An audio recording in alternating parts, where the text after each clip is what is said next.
Vamos começar sobre o nosso assunto de hoje. União estável é um dos grandes assuntos que aqui dentro do escritório a gente tem grandes perguntas, grandes consultas, né? Ou seja, é um dos temas mais recorrentes, assim, melhor dizendo, né?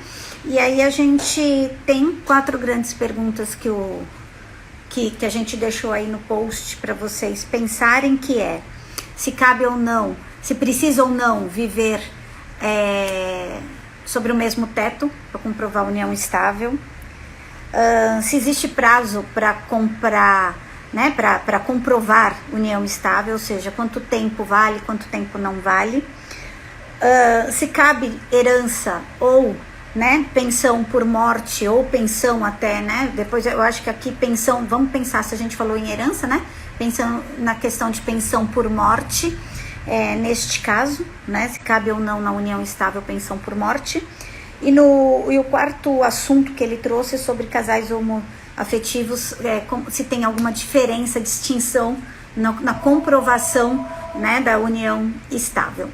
Então, primeiro, para a gente responder essas 4 questões, eu acho que a gente tem que entender o que caracteriza uma união estável. E aí a gente vem trazendo no artigo, né, para a turma do direito, né, para as advogadas em si, para quem quiser anotar, né, a gente traz os requisitos do o que diz que se você vive numa união estável ou não. É o artigo 1723 do Código Civil, ele traz ali os requisitos. Quais são os requisitos? Convivência, né, contínua, duradoura e no intuito de constituição de família. Então tem algumas coisas daqui que a gente coloca, né, que a gente traz, alguns requisitos que todo mundo pergunta e a gente fala. Então, é igual casamento? Para alguns efeitos, sim, a gente vai dizer que união estável está equiparado a casamento, porém, não é casamento, gente. Então, é 100%? Não. Vai ter uma diferença. União estável, a gente tem algumas situações particulares. Ela vai ser aquela que pode existir feita através de termo ou não. O que é o termo? O termo de união estável, que é quando o casal vai lá perante o cartório dizer que quer viver. Ele não assina um casamento, ok? Ele assina uma união estável. Dentro dos pactos que a gente sempre fala, que eu já trouxe aqui para vocês em algumas situações, a gente antigamente, eu sempre coloco para vocês que antigamente a gente conseguia fazer até sobre o regime de bens retroativo. Eu consigo sim fazer declarar uma data retroativa, porém os efeitos patrimoniais, agora, uma questão do Conselho Nacional de Justiça, o CNJ, ele diz que vai ser feito, mesmo que eu venha, eu, Ana, estou vivendo numa união estável, vou perante um cartório para fazer esta declaração, chego lá e falo assim: olha, eu estou vivendo em união estável desde o ano 2010, ok? Vai constar que eu vivo ali maritalmente, com todos os efeitos, desde 2010. E eu quero que o meu regime de bens seja separação total de bens. O que vai acontecer neste pacto, ok? Da união estável? A gente vai ter uma situação de separação total de bens daqui para frente, ou seja, em 2021 eu venho dizer que eu estou vivendo desde 2010, eu vou ter uma situação daqui para frente, porém, na retroatividade do regime de bens não ocorre. Eu não consigo mais, antigamente eu conseguia fazer essa retroatividade, saiu a palavra, a retroatividade do regime. Por quê? Porque estava dando muito problemas, porque as pessoas adquiriam, né, o casal adquiria ali um bem de 2010 a 2021, vamos colocar 2015, e falava que era separação total de bens. Tinham escriturado aquele bem no nome de um só, vivendo numa união estável sobre o regime da comunhão parcial de bens, ou seja, que onde, né, aquele cônjuge teria direito a respeito desse bem, e eu venho lá em 2021 para ficar com aquele bem exclusivo para mim, alegando que eu vivia, né, sobre uma separação total de bens. Então, ele fala, você pode hoje declarar? Pode, mas daqui para você declara a retroatividade da data, né, mas de 2010, desculpa quem entrou chamada, que você está fazendo a retroatividade deste pacto, né, o que acontece? Você não consegue retroagir. Então, esses 11 anos que você viveu sobre a comunhão parcial de bens, vai ser comunhão parcial de bens. De 2021, que é da data do termo, passa a ser separação, ou seja, a gente tem um regime misto aí na questão do regime de casamento, e vai ter, se você quer, né, existem bens a partilhar, você pode realizar a partilha nesse momento da lavratura, né, deste novo termo, ou pelo menos as questões patrimoniais deste casal, nesse período que viveu em comunhão parcial, estará garantida. Combinado? Então, essa é uma das questões. Então, dentro dessa questão da união estável, existindo um termo, a gente já sabe que ela é o quê? Uma convivência contínua, duradoura e com constituição. Então, quando a gente discute união estável, e a gente fala se ela é equivalente ou não a casamento, e para isso ela não vai ser, quando a gente afirma, né, quando a gente assina um termo, né, ela é mais fácil, ela já tem o reconhecimento desse status, né, então ela já tem esses requisitos implícitos ali naquele termo, né? A gente já declarou, né? Porque se você pegar ali o termo da declaração, diz, né? Que declara sobre penas, que está livre de qualquer coisa, que vive em uma situação de união estável, ou seja, você tornou aquilo perante o cartório mais público impossível. Então essa continuidade, né? Essa questão dentro do requisito, né, da publicidade, vamos assim dizer, né, que ele diz que tem que ser uma convivência pública, contínua, duradoura e com constituição. Essa publicidade, quando você tem o termo, já tá implícito nisso, né? Então, quando você tem o termo, todos os requisitos estão implícitos. Então, a gente, meio que quando a gente discute essa questão de quais os requisitos que existem ou não, a gente tem que pensar naturalmente que é para aquelas relações não declaradas, com aquelas das pessoas que não possuem termo, né? Então, o que a gente vê? Então, quando a gente tem que fazer o reconhecimento dessa união estável através de prova, para fazer, por exemplo, viver ali, vamos pegar esse casal mesmo, que está se separando, não chegaram nem fazer o termo lá com a situação, viveram 11 anos juntos e eles precisam fazer a dissolução, né, da união estável, que é o nome do divórcio para quem vive em união estável, fazer aquela união estável para haver o quê? Partilha. Eles estão discutindo ali a partilha de bens. Então, só que não existe, por exemplo, uma das partes nega que viveu em união estável, José nega que viveu em união estável com Maria. O que compete a Maria nessa situação? Comprovar a publicidade que todos à sua volta reconhecem de que ela era esposa dele. Então, naquela história, né, que é uma das grandes coisas que a gente coloca da diferença do namoro, é trazer justamente isso. O que diferencia? José ia nas festas e apresentava Maria como, olha, essa é minha esposa, essa é minha mulher. Então, essa apresentação, todo mundo, o vizinho conhecia José e Maria como marido e mulher, porque ninguém, você há de concordar que quando você vive, sei lá, num prédio, ou numa sociedade, mesmo que você vive numa casa, o vizinho fala assim, você vive aí maritalmente, né, ali em casal, como cônjuges, ninguém vai saber se você é casado oficialmente, se você tem união estável, qual é o pacto, isso não vem escrito. Então, aquele vizinho que não sabe, né, como que a banda toca, vamos assim dizer, para eles, vocês são marido e mulher. Então, há uma publicidade diante de terceiros, diante de amigos, diante de terceiros, para comprovar.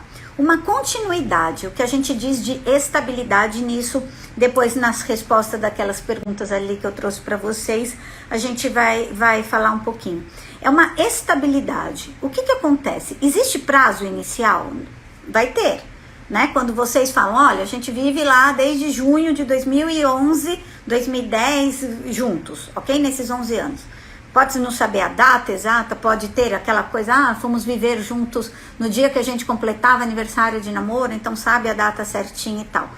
Mas então isso importa se você vive numa união estável em 1, 2, 3 meses, 20 anos, 5 anos. Antigamente, né?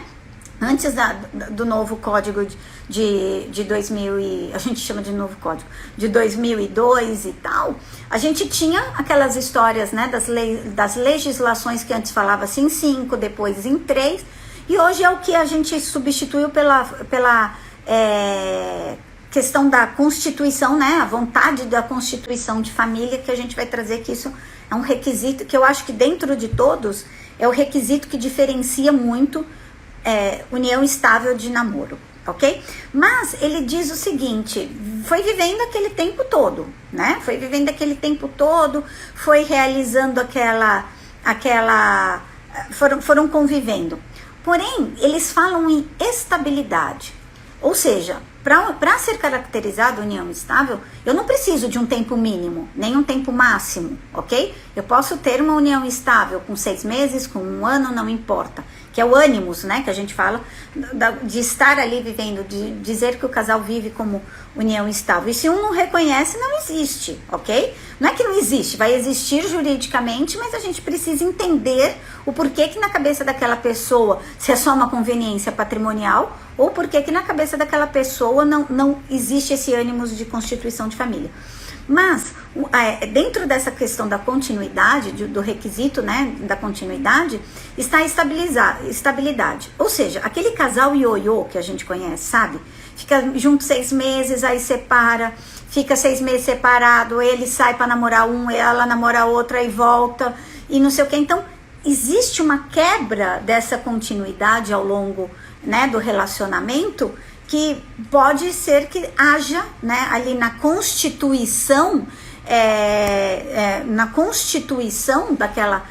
dos requisitos, né, naquela coisa de você comprovar a tua união estável. Se não houver esta continuidade, pode ser que haja um problema, combinado?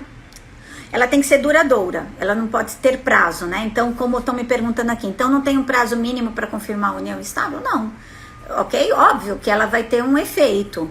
Você viveu 1 ano com a pessoa, constituiu o patrimônio, estão vivendo em união estável, com todos esses requisitos, com ânimos de estar. A gente vai discutir sobre mesmo teto, mas ali, vivendo como marido e mulher mesmo, fazendo planejamento financeiro, fazendo tudo que tem que entrar. Isso depende que eu vivo 6 meses, que eu vivi? Não. Óbvio, né? Que tudo, caso a caso. Isso era uma coisa que eu ia começar falando na live, tá? Para quem for leigo no caso, tá? Isso daqui não substitui caso concreto, isso não substitui consulta que você tenha que fazer, porque nós, advogados, quando a gente faz uma live com um tema específico, a gente fala dos casos gerais. Então, não é o que eu vivo? A gente tem que sentar e analisar caso por caso, né? Todos os requisitos para saber se você está vivendo um namoro, se você está vivendo uma união estável. Combinado? Então, não adianta eu falar para vocês, 6 meses 6 meses não são união estável, porque cada caso é um caso. Tudo depende muito do que a gente vem falando. Hoje, até estudando para falar para vocês, fui buscar algumas situações onde há, inclusive, jurisprudência, ok? Dizendo que mesmo que vocês comprem apartamento financiado junto, que o casal compre um apartamento financiado junto, tenha, inclusive, conta conjunta, sabe, já vivendo junto, e eles entenderem que eles estão fazendo isso cara ao futuro, mesmo morando sob o mesmo teto, para casar no futuro, e que aquilo não constitui uma união estável, que pode ser que não pegue, combinado? E a constituição de família, que é o que a gente fala que é o ânimos, né? Como que eu falo ânimos nessa história, né? O ânimos de estar ou não estar vivendo, né? Que é justamente essa situação. Então, eu acho que o ânimos, né? Eu quero constituir família. O que é família? É querer... Então, para eu estar vivendo numa união estável, eu tenho que estar com uma pessoa querendo ter filhos com ela? Família? É isso? Não. A gente tem que entender que existem diversos tipos de família, né? Diversos tipos de família. Um casal é considerado uma família. É o ânimos de querer estar junto naquela relação, como se casados fossem, sabe? Constituição de patrimônio, sonhos em conjunto, planos em conjunto, ok? Isto é o ânimos de estar junto. E aí, a gente tem uma questão, né? Voltando aí sobre a questão, união estável é casamento? Ele não é casamento, mas ele, para efeito, por exemplo, sucessório, ele foi equiparado. Com a queda do artigo 1790 do Código civil, que isso já tem 2 anos, foi em 2018 que houve essa queda, onde ele fala o seguinte, né? Onde antigamente havia a sucessão do artigo 1829, que vinha, né? Que dizia quem eram os herdeiros, né? Como que se ocorreria a sucessão no caso da sua morte. Então, o que ele falava, né? Lá vinha falando os filhos, em concorrência com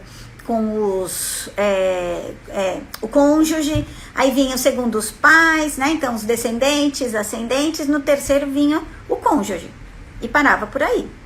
E o companheiro, né, que é assim que chamamos quem vive dentro da união estável, era remetido ao artigo 1790, que ali vinham 3 alíneas, né, 3 alíneas dizendo o que era, o que não era, trazia ali se tinha filhos em comum, se não tinha filhos, e aí foi feito todo um processo, um recurso especial, que teve julgamento, caiu e não sei o quê, e aí foi retirado isso, e aí lá no 1829, então caiu 1790 como uma sucessão diferente para companheiro, e coloca lá no 1829, no inciso 3º, né, vem dizendo ali que quem serão herdeiros, né, descendentes, ascendentes, cônjuge / companheiro.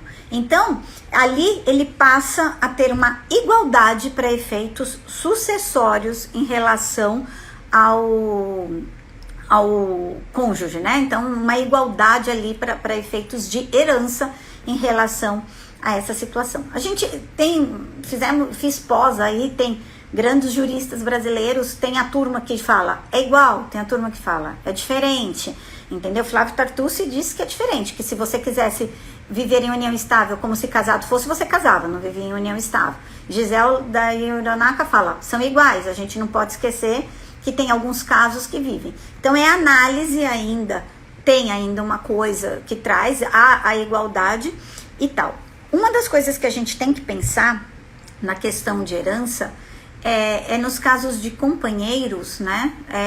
Quando não existe o inciso 1º, que são os descendentes, e no caso não existe os ascendentes, né? Os pais, avós daquela pessoa que falece, vem na linha 3ª, pelo casamento, ele se torna herdeiro exclusivo de todos os bens, o cônjuge ali isolado, porque ele é herdeiro necessário. E aí vem a questão, companheiro é ou não é herdeiro necessário? Isso ainda é uma questão que ainda não foi corrigida, porque é no 1830 e alguma coisa, eu acho, não peguei o número, depois eu passo para vocês, quem tiver curiosidade me pergunta, ali onde fala quem são os herdeiros necessários, principalmente na questão de testamento, porque quando você tem herdeiros necessários, você não pode dispor de 100% do seu patrimônio. Se o cônjuge né, e o companheiro ali no 1829 vem no barra, mas no artigo que diz quem são os herdeiros necessários, eles fizeram, caiu lá no 1790 e fez no inciso 3º o companheiro como herdeiro, mas não fala que ele é herdeiro necessário no artigo onde traz taxativamente essa situação. Então isso ainda existe alguns casos que estão em discussões, por exemplo, por que dá isso tudo, dá uma confusão? Porque quando você tem, então aquele falecido ou falecida não tem filhos, né? Não tem os filhos ou netos descendentes, não tem os ascendentes que são os pais, e o companheiro, e aí, mas eles têm irmãos, parentes colaterais, irmãos, primos, e esses resolvem entrar na briga com a companheira, foi por isso até que caiu 1790, que eles resolviam brigar com os companheiros por parte da herança, porque, né, o inciso 14 o inciso 4º, na realidade, desculpa, vem dizendo que na falta, né, do inciso 3º, dos herdeiros necessários, ali quem vai herdar são os colaterais. Então a gente tinha briga, né, de cunhados, cunhadas para essa questão. Então dentro dessa história, então uma vez reconhecida, né, então vamos dizer, ou se eu já tenho o termo, tá ótimo, a gente já tem reconhecido isto, não vai haver problema, então vai entrar lá no caso de herança no 1829, sou uma companheira que nunca tive o reconhecimento disso, principalmente na herança. Meu companheiro faleceu, o que eu tenho que fazer? Eu tenho que entrar com um reconhecimento de união estável competição de herança. Ou seja, para ser, se os outros demais herdeiros, por exemplo, eu sou segunda esposa, né, que é um caso muito clássico, e os herdeiros do meu marido, por exemplo, não reconhecem que eu sou herdeira dele, que eu não vivo numa união estável com este homem, que é o caso, para vocês entenderem, é o caso daquela Antônia Fontanelli, não, como que chama? Ai, pera que já me sai o nome dela. Eu tô misturando duas, que brigou aí pela herança do Marcos Paulo, do ator. Os filhos, né, as duas, a filha mais velha dele e a filha da Flávia Alessandra, daquela atriz, entraram dizendo que ela, eu acho que é Antônia Fontanelli, um treco assim, não sei, já saiu o nome. Falavam que ela não era herdeira, e ela brigou na justiça, entrou e foi considerada herdeira, dividiram em um terço essa situação. Então, quando a gente tem aí a questão de herança, se você não tem o reconhecimento, você tem que pedir para ser incluído, e somente depois é que anda, né, que vai andar o inventário. Posso pedir pensão por morte, no caso de ser companheira, se eu assim for declarada. Pode haver uma declaração, por exemplo, no Antônia Fontanelli. Obrigada, Jairo. Então, eu posso pedir pensão por morte? Posso. Porém, o INSS, para quem quiser anotar aí, é o decreto 3048 de 1999, no artigo 22, tá? Ele vem dizendo desses casos especificamente para prova de quem vivia de união estável, o que depende ali para provar. Ele pedem pelo menos 3 provas documentais existentes. Ele traz um rol taxativo grande, que você pode escolher 3 dali para anexar e requerer você como companheira a pensão por morte daquele falecido. Entre eles, e aí a gente entra, que é muito engraçado, e aí eu vou para o primeiro item, que é a questão do inciso 7º, que uma das provas que o INSS pede é mesmo o domicílio. E aí, uma das perguntas que está aí para a gente responder é o seguinte: preciso de coabitação, né? Preciso de coabitação para provar que eu vivo em união estável?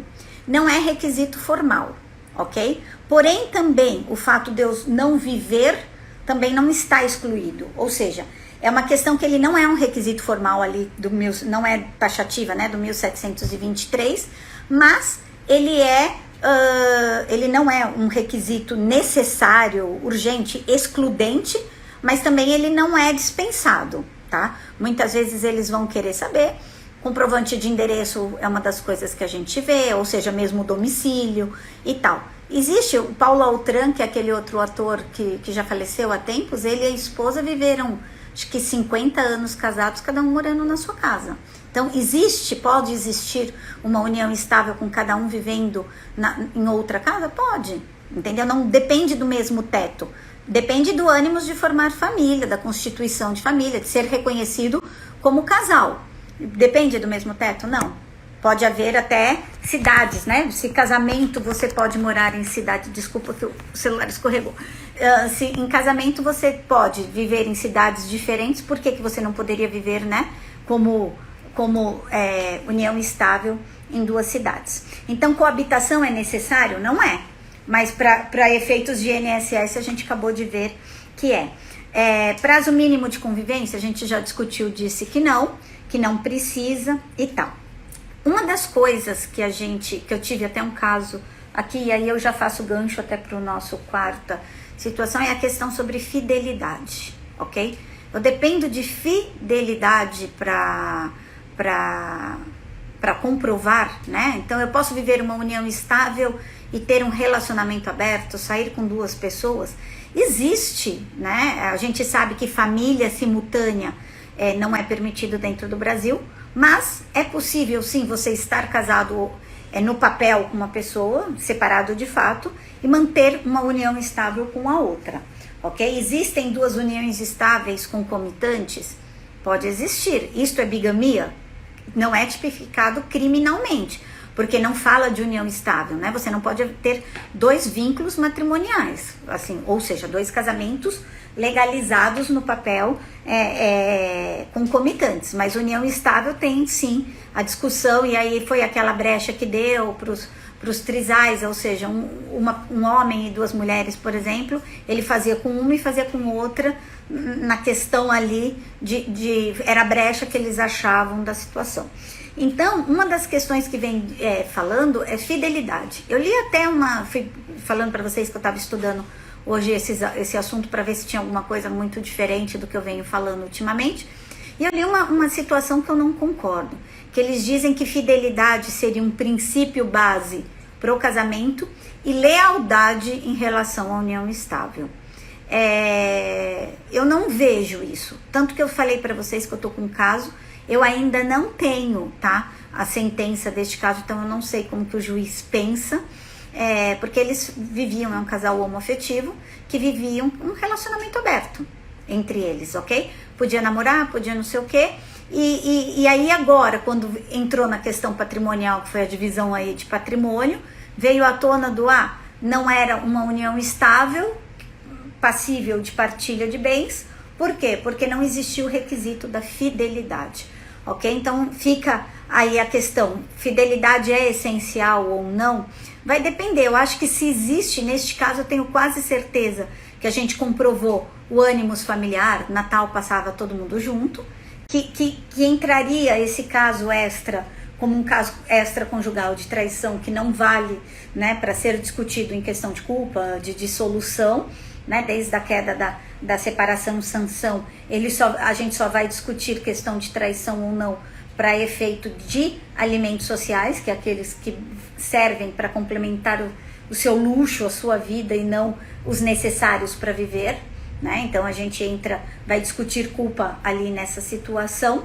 Então a questão da fidelidade para efeitos de constituição ou não, o que não dá para ser, e aí a gente volta, né, na questão da continuidade, da estabilidade, o que não dá para provar é que a cada 6 meses aquela pessoa estava com uma diferente, né, O que a gente vai dizer é o seguinte, existe uma estabilidade, pode haver casos daquela outra, mas não tirou a natureza do ânimos de estar junto daquele casal, aquilo era casamentos abertos, aquilo era uma prática entre eles, entendeu?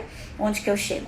E aí vem a última pergunta perguntando, né? Casais homoafetivos têm distinção? Não tem. Se não existe hoje a distinção para eles poderem realizar o casamento, né? E a conversão da união estável em casamento, não há distinção nenhuma para efeitos patrimoniais, de herança, de direitos, de obrigações, ou seja, estou vivendo numa união estável homoafetiva. A outra parte adquire patrimônio com a minha ajuda, com todos os requisitos do 1723, logo eu vou ter direito a esta partilha, a este bens, a essa situação igual. E para os juízes não há diferença, ok? Nem em questão de guarda, nem em questão de fixação de direitos ou não. E vou fechar falando 1 minuto de pensão alimentícia, né? Que é os alimentos que a gente chama entre cônjuges. Se vale para o casamento e a gente tem algumas regras, inclusive sobre partilha, também, uma vez comprovada a união estável, uma vez comprovada a dependência econômica que aquele casal que um tem em relação ao outro, numa possível separação, aquele, né, que tem a condição de prover de prover o padrão econômico, né, o que sustenta economicamente o outro, na necessidade vai ter que arcar com os alimentos da mesma maneira. Ou seja, assim como num casamento a gente fixa, cada vez mais raro, cada vez mais difícil essa fixação de alimentos, tá? Dentro dessas questões, dentro da união estável também. Então, o que a gente só tem que prestar atenção, que não é automático, uma vez que eu não tenha termo realizado de união estável entre eu e a outra pessoa, antes de fazer dissolução, antes de discutir patrimônio, antes de discutir alimentos, eu tenho que ter o reconhecimento. Óbvio que você faz tudo dentro da mesma ação, são pedidos cumulativos, né, em relação àquilo, mas você tem que provar, e ela é a base. Uma vez negado a união estável, né, ou seja, o principal, o acessório segue o principal. Então, o principal neste caso é reconhecimento. Se você não tem o termo, você vai precisar reconhecer, e somente depois é que vem toda essa situação. Última orientação básica. Há que se fazer o termo. Dentro do termo é um contrato entre duas partes. Ele tem algumas questões que a gente consegue trazer melhor, assim como num pacto antinupcial. Ele tem algumas questões que a gente consegue fazer, um bom advogado orientando quem tá, né, querendo entrar, fazer essa declaração de união estável, tem condições aí de orientar, trazer para vocês toda uma documentação personalizada ao seu caso, escutar como que vocês vivem, fazer um regime misto, se for o caso, né, saber o que vamos, eu fiz, né, faz pouco tempo, a gente fez, né, o reconhecimento da união estável com data retroativa, fizemos a partilha de bem um novo regime, né? Isso que a gente chama de regime misto. Então você consegue fazer uma coisa personalizada. Preciso de um advogado para ir no cartório fazer um termo de união estável? Não, mas eles vão fazer o termo de união estável da seguinte maneira: fulano de tal e beltrano reconhece que estão vivendo desde a data tal, o regime de bens é a comunhão parcial de bens, que é o regime clássico, tchau e acabou, e termina aí. Nós, dentro de um termo, né, nós advogados, quando especialistas que preparamos essa documentação especializada para você, a gente vai prever regime misto, a gente vai prever questão sucessória, a gente vai prever questões para divórcio, a gente vai prever outras situações, né, outros entraves que você pode ter aí, reconhecimento com regime, por exemplo, de separação de bens, mas com reconhecimento para fins previdenciários, pode ser dependente do plano de saúde, mas não ser dependente economicamente. Então tem um montão de coisa que a gente coloca que faz personalizado, realmente buscando todas as lacunas, todas as brechas ou todas as questões das quais você quer ver ali válido para você como união estável para ser feito. Alguém tem pergunta? Se não, assim, sempre que eu faço live sozinha, é uma live mais rápida, a gente não tem com quem bater papo, não tem quem conversar. Então, se alguém quiser fazer mais alguma pergunta, colocar mais alguma coisa, eu respondo. Se não, a live, como sempre, fica gravada, ok? Fica no IGTV hoje até amanhã, aí depois o pessoal do marketing joga nas redes sociais, no Face, no Insta, no Instagram, né, Instagram, no YouTube, coloca lá no LinkedIn também das páginas do escritório. E quero também ver com vocês depois, me mandem sugestões, eu sempre peço para vocês a respeito de tema, do que vocês têm curiosidade. Às vezes o que o pessoal de direito, né, quem me segue aqui, a gente vê um montão de advogado, vê um montão de cliente, vê um montão de amigos também, né? Quem são os advogados tem às vezes um tema mais específico, às vezes os clientes querem saber de um tema mais dia a dia. Me mandem temas para a gente ir desenvolvendo. Lembrando que semana que vem a gente tem aí um tema super interessante, bem coisa. Dan Fontana, te agradecer por responder muitas questões. Que bom, Dan.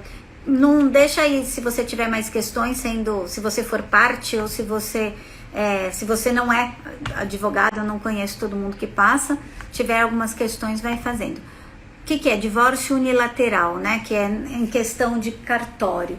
Isso é uma situação que eles estão colocando, ainda não está regularizado, tá, Tati Pedrosa? A respeito disso, de que uma das partes requer e impõe, né? Pelo menos hoje, quando a gente tem um litigioso, o juiz não mantém mais ninguém casado, entre um e outro, aquela história, quando um não quer, dois não ficam casados, né? Quando um não quer, dois não brigam. Aqui para efeitos de divórcio, quando um não quer. Ainda tá meio suspenso, veio essa história bem no meio da pandemia, a gente que não quer. Jairo, mãe que paga pensão, curiosidade, existe, tá? É fixado, independente, mas eu vou trazer aí para vocês alguma coisa. A gente pode trazer, tá, Tati, depois sobre divórcio unilateral, o que tem de novidade, trazer mais alguma coisa sobre mães que pagam pensão. Toda vez que a gente fala de alimentos, tá, Jairo, a gente traz alguma coisa. A gente falou de alimentos, acho que no comecinho, não sei se foi final de janeiro ou comecinho de fevereiro, que a gente traz sempre, né, questões. Porque ele é fixado independente de quem paga. Na realidade é o binômio necessidade e possibilidade. Necessidade da criança tem que ser, eu sempre falo, né, tem que ser paga, tem despesas que são pagas independente se ela mora com a mãe, com o pai ou com a avó, ou se mora sozinha com 5 anos de idade, não importa.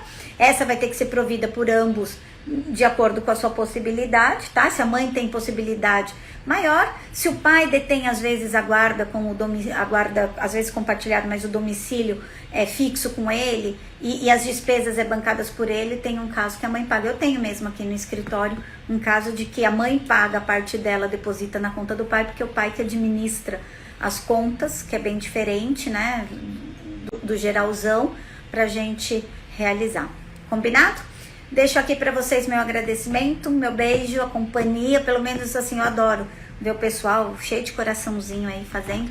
Tati, primeira mão para você, vem curso por aí de direito de família, uma coisa bem legal, bem feita, onde a gente vai trazer base de direito de família, sucessões e algumas ações especiais. Beijo, Maitê, minha amiga do coração, querida. Tá? Pra quem não viu, Davi lá de Franca, beijos pro Fábio. Quem mais que tá aí que eu não vi? Senão depois fica todo mundo brigando.